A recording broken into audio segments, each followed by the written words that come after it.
Hello dear students, कैसे हैं आप सभी। आई होप कि बहुत अच्छे होंगे। तो इस वीडियो में हम क्लास 8th का मैथ्स का जो सैम्पल पेपर सॉल्व कर रहे थे, तो उसका ये पार्ट 2 वीडियो है। क्योंकि इससे पिछले वीडियो में हमने जो हमारा ये सैम्पल पेपर है, इसका जो ये क्वेश्चन नंबर 1 है, इसमें टोटल 8 पार्ट्स थे। तो उन सभी 8 पार्ट्स को हमने उस वीडियो में सॉल्व कर लिया था।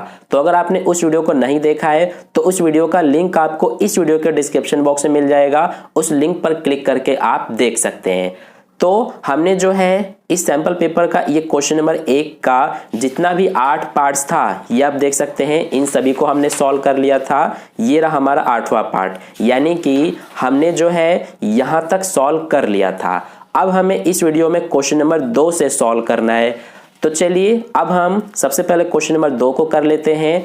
देखिए हमसे क्या कहा गया है कि प्रश्न 2 एवं 3 केस स्टडी आधारित प्रश्न है। यानी कि जो हमारा ये क्वेश्चन नंबर 2 और आगे जो क्वेश्चन नंबर 3 आएगा, दोनों हमारे केस स्टडी वाले क्वेश्चन है।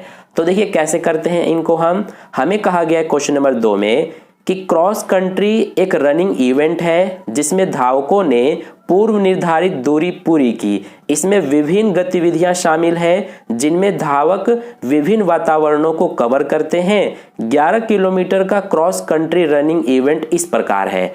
तो इसमें हमसे कहा गया है कि एक रनिंग इवेंट है, क्रॉस कंट्री रनिंग इवेंट, यानी कि एक दौड़ने वाली प्रतियोगिता है जिसमें खिलाड़ियों को टोटल 11 किलोमीटर दौड़ना है। और इस 11 किलोमीटर को देखिए इस तरह से बांटा गया है। 3 किलोमीटर पक्की सड़क पर दौड़ना है, 2 किलोमीटर कच्ची सड़क पर दौड़ना है, 2 किलोमीटर पहाड़ी पर चढ़ना है। इसी तरह से ये पूरा टोटल 11 किलोमीटर को बांट दिया गया है।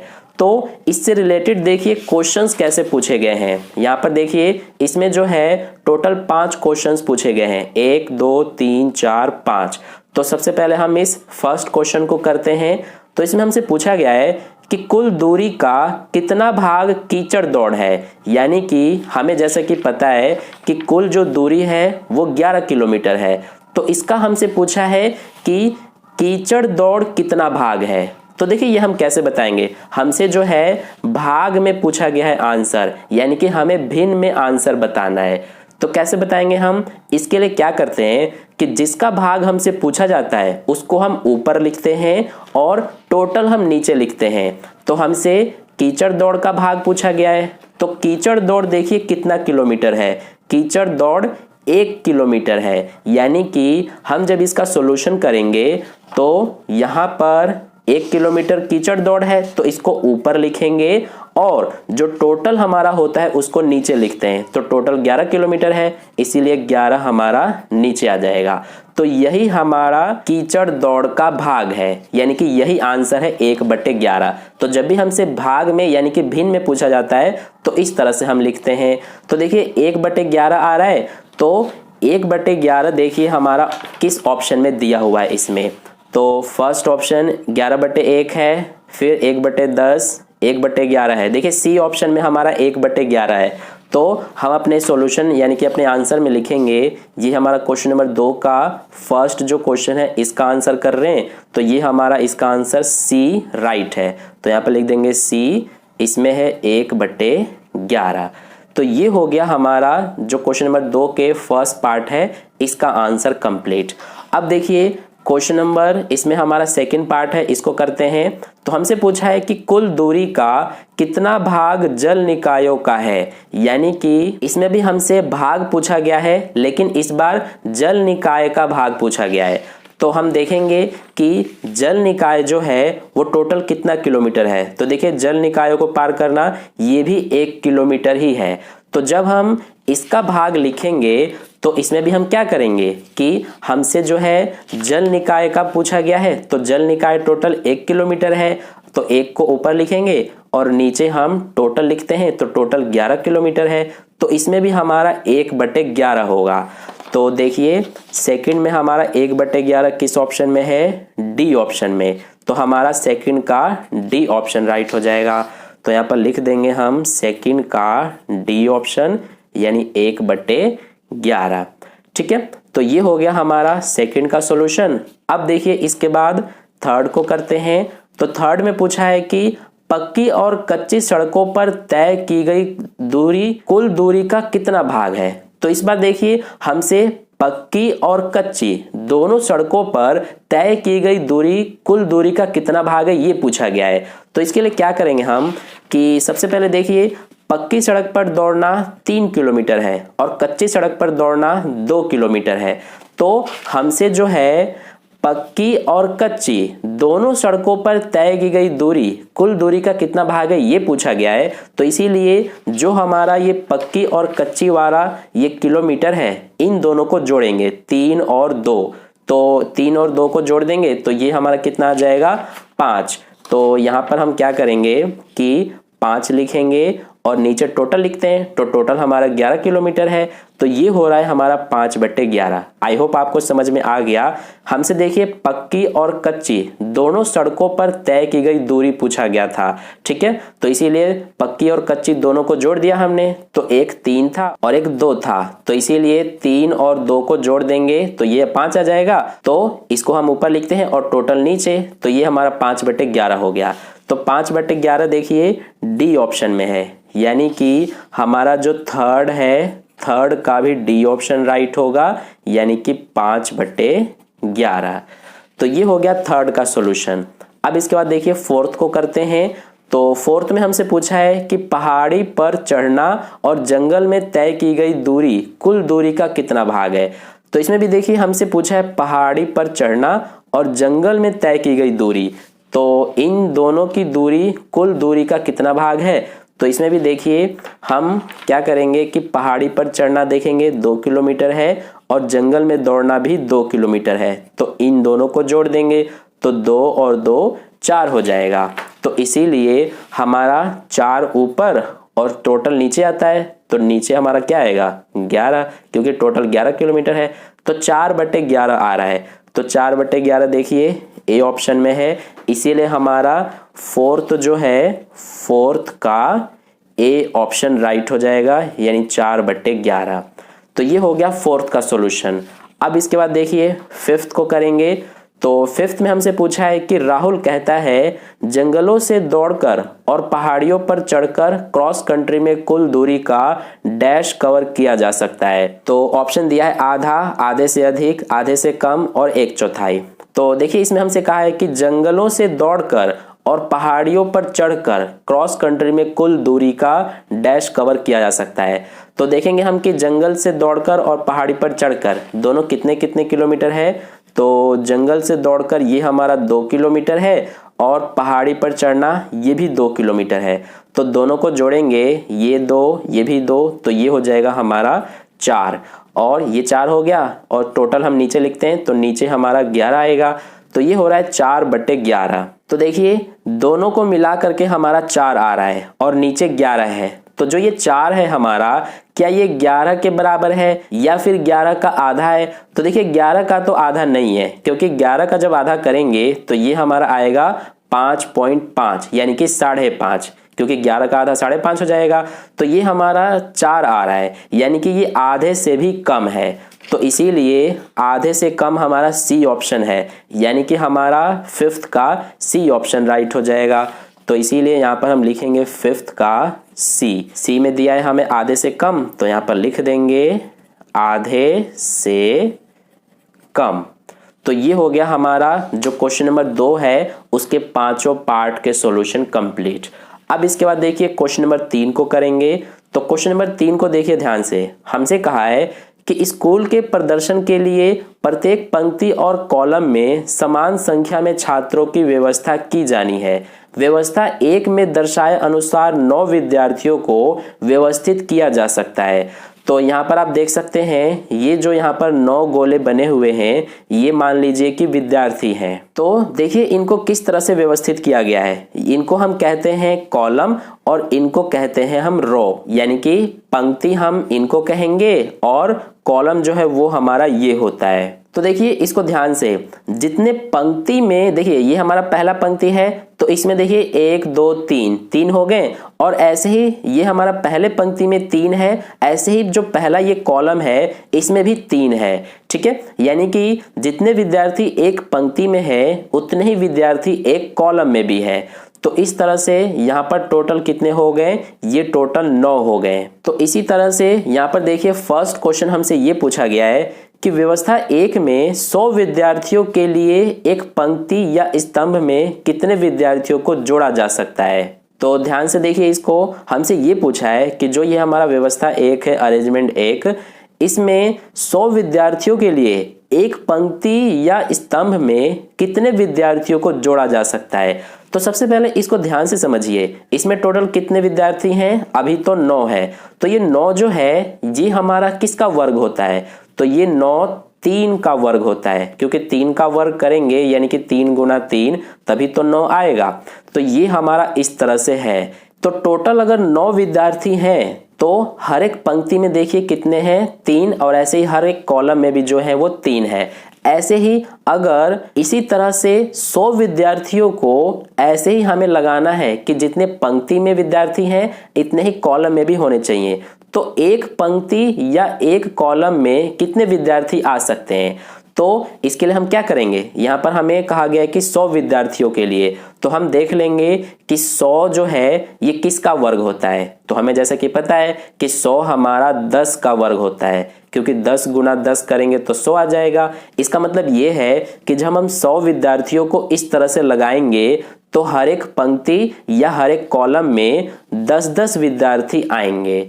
ठीक है, तो इसीलिए इसका हमारा जो है ये सी यानी कि 10 ये राइट हो जाएगा। तो इसीलिए अब हम यहाँ पर अपना आंसर लिखेंगे क्वेश्चन नंबर 3 का, जो ये फर्स्ट क्वेश्चन है इसका सी ऑप्शन राइट है, यानी कि 10। तो ये हो गया हमारा फर्स्ट पार्ट। अब इसके बाद देखिए सेकंड पार्ट को करेंगे।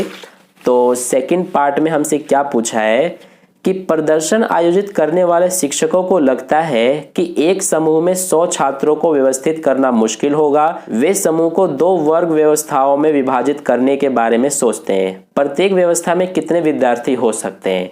तो इस बार हमसे पूछा है कि जो टोटल 100 विद्यार्थी हैं उनको एक व्यवस्था में व्यवस्थित नहीं किया जा सकता, यानी कि जैसे देखिए यहाँ पर टोटल 9 विद्यार्थियों को एक ही व्यवस्था में कर दिया गया है। लेकिन इस बार हमसे इस क्वेश्चन में ये पूछा गया है कि जो टोटल 100 विद्यार्थी हैं उनको एक ही व्यवस्था में नहीं रखा जा सकता, यानी कि एक ही व्यवस्था में नहीं लगाया जा सकता। तो उनको 2 अलग अलग भागों में बांट दिया जाएगा। तो जब हम उनको 2 अलग अलग हिस्सों में बांटेंगे और उनको वर्ग व्यवस्था में बांटा जाएगा, यानी कि अगर 2 हिस्सों में बांटा जाएगा तो दोनों हिस्सों में इस तरह से विद्यार्थियों को रखा जाएगा कि उनकी गिनती वर्ग हो। तो हमसे ये पूछा है कि प्रत्येक व्यवस्था में कितने विद्यार्थी हो सकते हैं। तो इसके लिए हम क्या करेंगे कि इसके लिए हम ये देखेंगे कि जो हमें ये ऑप्शन दिए गए हैं इनमें सबसे पहले तो यहाँ पर देखिए 2 हमें यहाँ पर संख्याएं दी गई हैं, 1 2, इसमें भी 1 2, ऐसे ही इन सब में हमें दिया है। सबसे पहले हम ये देखेंगे कि ये चारों जो हैं क्या ये 100 है या नहीं। तो देखिए 36 और 64 इनको जोड़ेंगे तो ये तो हमारा 100 आ जाएगा। यहाँ पर 81 और 16 इसको जोड़ेंगे तो ये हमारा 100 आएगा या नहीं। देखिए इनको जोड़ के देख लेते हैं, 6 और 1 7, 8 और 1 9, ये हमारा 97 आ रहा है, यानी कि ये तो हमारा ऑप्शन नहीं हो सकता है, क्योंकि टोटल 100 विद्यार्थी हैं, 100 छात्र हैं, तो इन दोनों को जोड़ने पे हमारा 100 तो नहीं आ रहा है, यानी कि ये नहीं हो सकता। यहाँ पर देखिए सी है तो सी ऑप्शन में 50-50 ये तो टोटल 100 हो गया, यानी कि ये भी हो सकता है। और यहाँ पर देखिए डी में 49 और 49 है तो ये हमारा 98 होता है, तो ये भी नहीं हो सकता, यानी कि ये सी या फिर ये ए दोनों में से हमारा कोई एक हो सकता है। अब देखिए इसमें से हमारा कौन सा होगा। हमें कहा गया है कि वर्ग व्यवस्था में विभाजित किया जाएगा, यानी कि जिस तरह से विद्यार्थियों को व्यवस्थित किया जाएगा तो विद्यार्थियों की संख्या वर्ग होगी। जैसे देखिए यहाँ पर 36 है और ये 64 है, तो 36 तो हमारा वर्ग होता है किसका, 6 का, और 64 भी होता है वर्ग 8 का, यानी कि इसमें हमारी दोनों संख्याएं जो हैं ये वर्ग हैं, इसीलिए ए ऑप्शन राइट होगा। देखिए इसमें 50-50 है तो ये वर्ग नहीं होता है किसी का, इसीलिए सी वाला भी नहीं हो सकता, तो ए ऑप्शन हमारा राइट हो जाएगा। तो इसीलिए अब हमने अब आंसर में लिख देंगे हमारा सेकंड का ए ऑप्शन राइट है, यानी कि 36 और 64। तो ये हो गया हमारा सेकंड। अब देखिए इसके बाद थर्ड को करते हैं। तो इसमें कहा गया है कि 2 छात्र कार्यक्रम के दिन प्रदर्शन से अनुपस्थित थे। शिक्षक वर्तमान छात्रों को 2 वर्ग व्यवस्था में विभाजित करने के बारे में सोचते हैं। प्रत्येक व्यवस्था में कितने विद्यार्थी हो सकते हैं? तो इस बार कहा गया है कि 2 छात्र कार्यक्रम के दिन अनुपस्थित थे, यानी कि टोटल जो है वो 100 विद्यार्थी थे, उसमें से 2 अनुपस्थित थे, यानी कि टोटल उस दिन 98 यानी कि 98 छात्र ही थे। तो इनको जो है कहा गया है कि 2 वर्ग व्यवस्था में विभाजित किया जाता है। तो देख लीजिए, हम सबसे पहले ये चेक करेंगे कि इन चारों में से किन दोनों को जोड़ने पर 98 आएगा। तो देखिए यहाँ पर 34 और 64 है, तो ये 4 और 4 8 और 6 3 9, इनको जोड़ने पर 98 तो आ रहा है। ऐसे ही इनको जोड़ेंगे तो ये हमारा, इसको जोड़ने पे भी 98 आ जाएगा। ऐसे ही इनको जोड़ेंगे तो ये तो हमारा 98 नहीं आएगा, इनको जोड़ने पे भी आ जाएगा। तो ए, बी और डी इन तीनों में से हमारा एक ऑप्शन राइट होगा। अब देखिए कौन सा होगा। हमें कहा गया है कि वर्ग व्यवस्था में विभाजित किया जाता है, तो यानी कि जिस तरह से बांटा गया है ये 2 संख्याएं, तो ये दोनों वर्ग होनी चाहिए। तो देखिए 34 इसमें है और 64 है, तो 34 तो होता नहीं है कोई वर्ग, इसीलिए ए ऑप्शन नहीं हो सकता। इसमें 82 और 16 है, तो 82 तो होता नहीं किसी का वर्ग, इसीलिए ये भी नहीं हो सकता।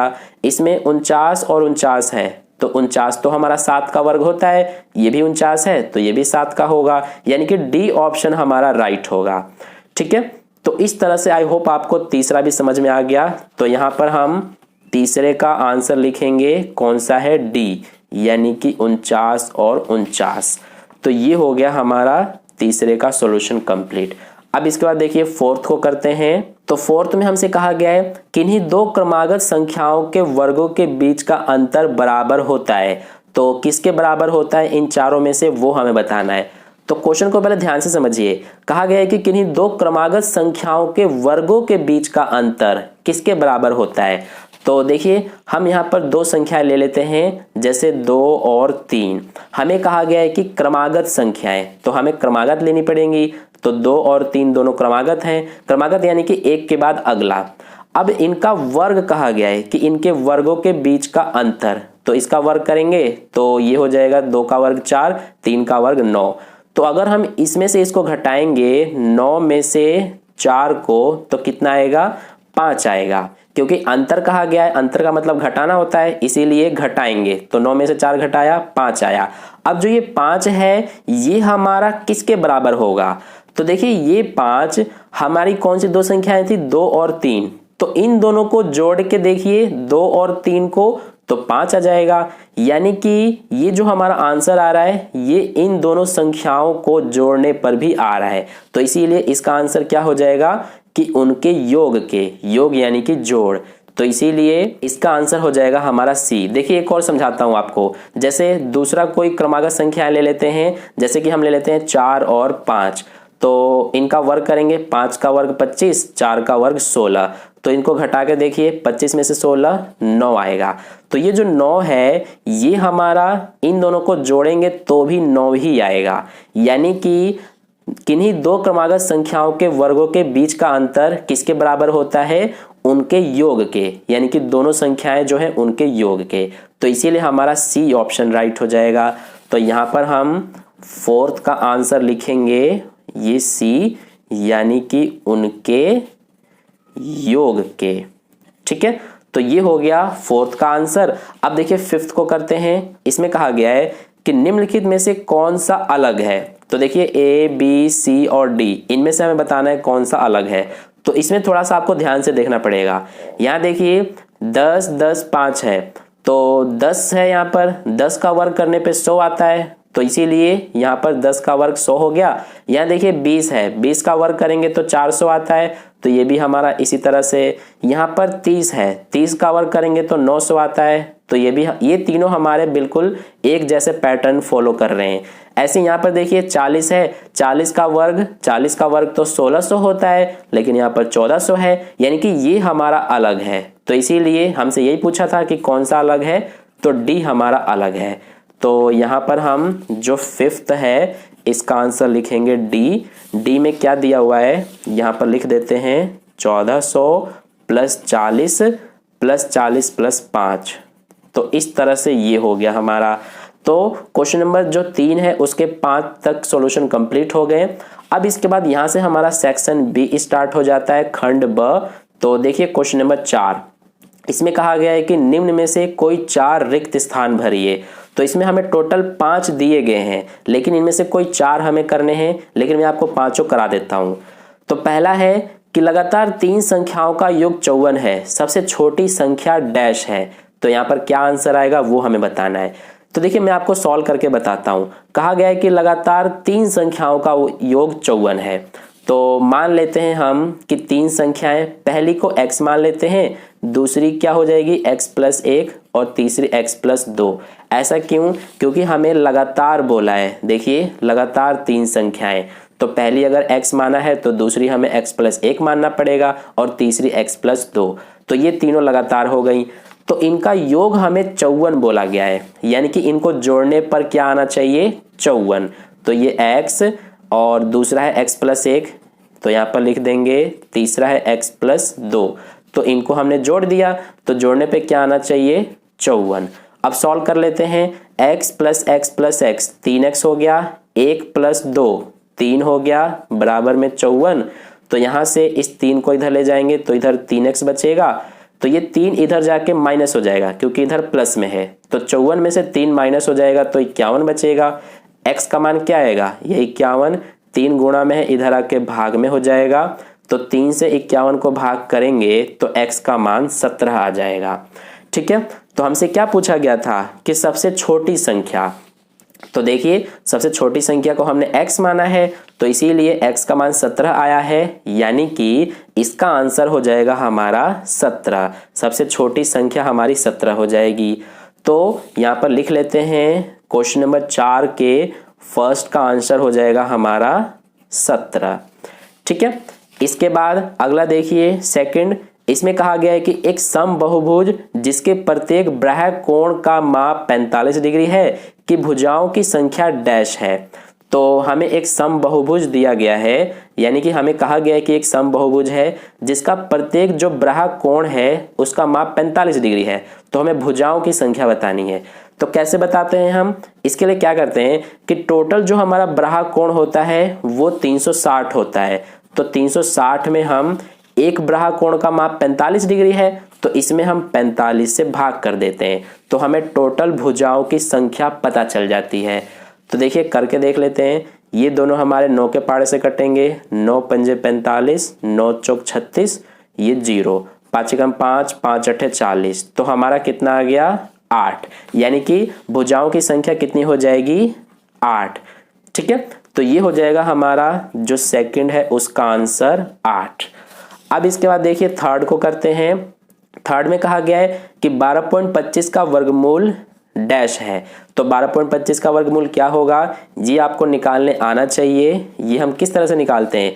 एक तो तरीका हमारा होता है 12.25 का वर्गमूल निकालने का भाग विधि तरीका होता है। तो हम भाग विधि से देखिए निकालते हैं कैसे। इस तरह से हम पेयर बना लेते हैं। यहाँ 12 है तो ये आ जाएगा 3 तिया 9। ठीक है, आई होप आपको ये तरीका आता होगा कि इस तरीके से यानी भाग की विधि से हम कैसे वर्गमूल निकालते हैं। ठीक है, तो देखिए 3 तिया 9 हो गया, 12 में से 9 घटाएंगे 3, ये पॉइंट यहाँ पर आ जाएगा। ये 2 5 यहाँ पर एक साथ उतारेंगे, 3 का डबल यहाँ पर लिखते हैं तो ये 6 हो जाएगा। अब 6 के साथ हमें यहाँ और यहाँ कोई ऐसी संख्या लेनी होती है जिनका गुणा करने पर ये आ जाए। तो हमें क्या लेना पड़ेगा? अगर हम 5 लेते हैं, यहाँ 5, यहाँ पर भी 5, 5 पंजे 25 का 5 हासिल 2, 5 6 30 और 2 32। तो देखिए 325 आ गया, क्या लेने पे? 5। तो इस 5 को यहाँ, इस 5 को यहाँ लिखते हैं और ये 325 यहाँ। अब घटाएंगे तो 0 आ जाएगा। तो आंसर हमारा ये होता है, कितना आ रहा है? 3.5, यानी कि इसका आंसर हो जाएगा 3.5। तो इसीलिए थर्ड का आंसर हम लिख देंगे 3.5। ठीक है, तो ये हो गया थर्ड का आंसर। आई होप आपको जो ये मैंने बताया है भाग विधि ये अच्छे से आता होगा। अगर नहीं आता है तो कमेंट बॉक्स में बताना, मैं आपको समझा दूंगा। अब इसके बाद फोर्थ करते हैं। तो इसमें हमें कहा गया है कि यदि ये हमें दिया गया है तो हमें x का मान बताना है। तो इसमें हमें x का मान बताना है। तो देखिए कैसे बताएंगे, इसको सॉल्व करके हमें देखना पड़ेगा। तो हमें दिया है 3, यहाँ पर लिख लेते हैं 3, और इसके बाद x प्लस 4 बराबर में दिया है 2x प्लस 17। तो देखिए सॉल्व कर लेते हैं। सबसे पहले 3 का x में गुणा करेंगे 3x, 3 का फिर 4 में गुणा करेंगे 3 चौक 12, ये 2x प्लस का 17। अब ये 2x जो है इसको इधर लेके जाएंगे, ये 3x उतार देंगे, 2x इधर आके माइनस हो जाएगा, ये 17 को एज इट इज उतारेंगे, ये 12 को इधर ले जाएंगे तो -12 हो जाएगा। हमने क्या किया कि x वालों को एक तरफ कर दिया और जो संख्याएं हैं उनको दूसरी तरफ। अब देखिए 3x में से 2x माइनस होगा तो 1x यानी कि x बचेगा, 17 में से 12 माइनस होगा तो 5 बचेगा, यानी कि x का मान हमारा 5 आ गया।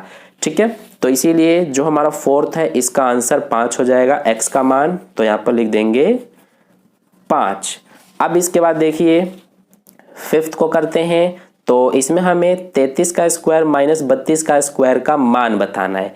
तो देखिए बहुत ही आसानी से बता सकते हैं, 33 का स्क्वायर कर लेंगे। इसका आसान सा तरीका ये है कि आप 33 का स्क्वायर निकालो। तो कैसे निकालेंगे हम, 33 गुणा 33 करके निकालेंगे। तो जब आप 33 का स्क्वायर करेंगे तो ये आप कुछ इस तरह से करेंगे, 3 तिया 9, 3 तिया 9, 3 तिया 9, 3 तिया 9, ये 9, 9 9 18 का 8, हासिल 1, 9 1 10, तो इसका वर्ग 1089 आ गया। ऐसे ही 32 का भी करेंगे, तो 32 गुणा 32, 2 दूना 4, 3 दूना 6, 2 तिया 6, 3 तिया 9, 4 6 6 12, और ये हमारा ये आ जाएगा 1024। तो 33 का इतना आ गया वर्ग और 32 का इतना आ गया। तो यहाँ पर माइनस है इसीलिए इसमें से इसको माइनस कर देंगे। तो देखिए कितना आएगा, 9 में से 4 5, 8 में से 2 6, और यानी कि 65 आ रहा है हमारा। तो इसीलिए इसका आंसर हो जाएगा 65। ठीक है, तो यहाँ पर अब हम जो फिफ्थ है इसका आंसर लिखेंगे 65। तो इस तरह से जो है क्वेश्चन नंबर 4 के सारे पार्ट्स हो गए। अब इसके बाद देखिए नेक्स्ट क्वेश्चन नंबर 5 को करेंगे। क्वेश्चन नंबर 5 हमारा ये रहा। इसमें हमसे क्या कहा गया है कि मिलान कीजिए। तो इसमें हमें ये बहुभुज दिए गए हैं, बहुभुज का नाम और ये शीर्षों की संख्या, यानी कि ये शीर्ष क्या होते हैं, कोने होते हैं, कोने समझ लीजिए। तो त्रिभुज है, त्रिभुज के कितने शीर्ष होंगे, त्रिभुज हमारा कुछ इस तरह से होता है। तो इसका 1 2 3 शीर्ष होता है। तो त्रिभुज देखिए 3 हम इससे मिला देंगे। तो यहाँ पर आंसर शीट में कैसे लिखेंगे हम, ये हमारा क्वेश्चन नंबर 5 का, तो ये जो फर्स्ट है इसका किससे मिलाना है हमें, इस 3 से, यानी कि F। तो इसके सामने इस तरह से हम लिख देंगे F। ऐसे ही सेकंड देखिए षटभुज है, तो षटभुज में टोटल 6 शीर्ष होते हैं, यानी कि 6 ये रहा, तो हमें C से मिलाना है। तो इसीलिए सेकंड का हो जाएगा हमारा C। ऐसे ही थर्ड देखिए, थर्ड पंचभुज है, तो पंचभुज में 5 शीर्ष होते हैं, तो 5 यानी कि D। तो तीसरे का हो जाएगा D। फिर इसके बाद फोर्थ देखिए चतुर्भुज, चतुर्भुज में 4 शीर्ष होते हैं, यानी कि 4 E में है, तो इसीलिए फोर्थ का हो जाएगा E। तो इस तरह से ये हमारा क्वेश्चन नंबर 5 काफ़ी इजी था। आई होप आपको ये अच्छे समझ में आ गया है। तो इस वीडियो में हमने क्वेश्चन नंबर 5 तक सॉल्व कर लिया। आई होप आपको क्वेश्चन नंबर 5 तक अच्छे समझ में आ गया है। अब इसके बाद जो हमारा क्वेश्चन नंबर 6 है, तो यहाँ से हम नेक्स्ट वीडियो में करेंगे। इतना आपको अच्छे समझ में आ गया होगा। तो अगर आपको वीडियो अच्छा लगा है तो वीडियो को लाइक ज़रूर कर देना और अपने दोस्तों के साथ भी शेयर कर देना। और अगर आपने अभी तक चैनल को सब्सक्राइब नहीं किया है तो चैनल को सब्सक्राइब करके बगल में जो बेल आइकन आता है उस पर ऑल नोटिफिकेशन वाले पे क्लिक कर लेना, ताकि नेक्स्ट वीडियो जैसी अपलोड की जाए उसका नोटिफिकेशन सबसे पहले आपको मिल जाए। मिलते हैं फिर नेक्स्ट वीडियो में। धन्यवाद।